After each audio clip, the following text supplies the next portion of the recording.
ആണ്ടിന് സംക്രാന്തിക്ക് ഞാനൊന്ന് ബാംഗ്ലൂരിൽ നിന്ന് നാട്ടിലേക്ക് വരുന്നു. അപ്പൊ തന്നെ ഓരോരു ബോയ്സ് ട്രിപ്പ് പോകണം. അപ്പൊ ഞാൻ പറഞ്ഞു ആദ്യം നമ്മക്കാടാൻ പോവാ, എന്നിട്ട് നീ ബോയ്സ് ട്രിപ്പ് എവിടെയാന്ന് വെച്ചാൽ പോയിക്കണം. അപ്പൊ എനിക്ക് കിട്ടിയ ഓഫർ ഒരു മൂവി പിന്നെ ഒരു ഡിന്നർ ആയിരുന്നു. അപ്പൊ ഞാൻ മൂവിക്ക് പോയത് ധീരം എന്ന് പറഞ്ഞ സിനിമക്കാണ്. കുഴപ്പമില്ല, നമുക്ക് ഒ ടി ടിയിൽ കാണാനേ ഉള്ളൂ, തിയേറ്ററൊന്നും പോകണമെന്നൊന്നുമില്ല. പിന്നെ പടം കഴിഞ്ഞിട്ട് ഞങ്ങൾ പിന്നെ നേരെ പോയത് ഇന്ധനം നിറക്കാനായിരുന്നു. പിന്നെ വിചാരിച്ചു നമുക്കും എന്തെങ്കിലുമൊക്കെ കഴിക്കണ്ടേ. അപ്പൊ ചെറുക്കലത്തുള്ള ഫിദ തട്ടുകടയിലാണ് ഞങ്ങൾ പോയത്.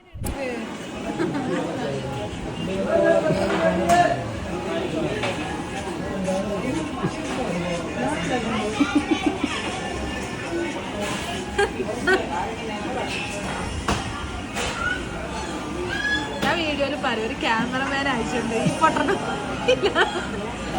ഫിദയിൽ ഞങ്ങൾ മുന്നേ വന്നിട്ടുണ്ട് കേട്ടോ. അപ്പൊ ഞങ്ങൾക്ക് നല്ല വിശക്കുന്നതുകൊണ്ട് അന്ന് ഓർഡർ ചെയ്ത സെയിം ഐറ്റം തന്നെ ഞങ്ങൾ ഇപ്രാവശ്യം ഓർഡർ ചെയ്തത്. അതായത് നെയ്പത്തിരിയും പിന്നെ പള്ളിക്കറിയും പിന്നെ നല്ല ചിക്കൻ ഫ്രൈയും. പിന്നെ നിങ്ങളുടെ മുന്നേ വന്നിട്ടുണ്ടെങ്കിൽ നിങ്ങൾക്ക് വേറെ ഏതെങ്കിലും നല്ല ഫുഡ് ഇഷ്ടമായിട്ടുണ്ടെങ്കിൽ ഒന്ന് പറയട്ടോ, നമുക്ക് നെക്സ്റ്റ് ടൈം ട്രൈ ചെയ്യാലോ. നെയ്പത്തിരിക്കും പള്ളിക്കറിക്കും പിന്നെ ഞാനായിട്ടൊരു പ്രൊമോഷൻ കൊടുക്കേണ്ട ആവശ്യമൊന്നുമില്ല. പക്ഷെ അടുത്ത ചിക്കൻ ഫ്രൈ അടിപൊളിയാണ്. ആദ്യം വേണ്ടാന്ന് പറഞ്ഞ ആളാണ് ഈ രണ്ടാമത് ഓർഡർ ചെയ്ത് ചിരിച്ചിരിക്കുന്നത്. ഫുഡൊക്കെ കഴിച്ച് വയറൊക്കെ നിറച്ച് നല്ല റൊമാൻറ്റിക് സോങ് ഒക്കെ ഇട്ട് ഞങ്ങൾ ഇങ്ങനെ വീട്ടിലേക്ക് പോയായിരുന്നു.